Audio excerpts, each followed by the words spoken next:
Once there was a successful businesswoman named Sarah who lived with her teenage daughter, Emily. One day, while Sarah was at work, she received a phone call from someone claiming to be a hacker. The hacker had used AI to create a voice that sounded like Emily's, and they told Sarah that they had kidnapped her daughter and demanded a large sum of money in exchange for her safe return. Sarah was terrified and immediately called her daughter's cell phone, but there was no answer. The hacker then called again, playing a recording of a girl screaming and begging for help. Sarah was beside herself with fear and agreed to pay the ransom. The hacker instructed Sarah to make the payment in cryptocurrency and gave her a deadline of 24 hours. Sarah frantically tried to collect the money, but it was not an easy task. She had to liquidate some of her investments, borrow money from friends and family, and even take out a loan from the bank. As the deadline approached, Sarah was able to gather the required amount and made the payment as instructed. The hacker confirmed receipt of the payment and hung up.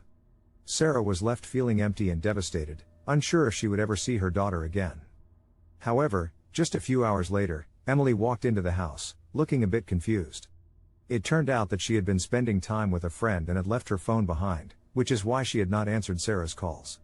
Sarah was overjoyed to see her daughter and hugged her tightly, relieved that she was safe and sound.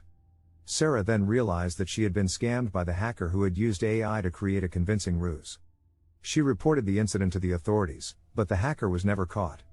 From that day on, Sarah made sure to keep a closer eye on her daughter's whereabouts and to educate herself on cybersecurity to prevent any similar incidents from happening again. The moral of the story is to be cautious of unknown phone calls and not let fear cloud one's judgment. Scammers and hackers often use fear and urgency to pressure their victims into making hasty decisions that they later regret. It is important to verify any claims before taking action, such as contacting the police or seeking the advice of a trusted friend or family member.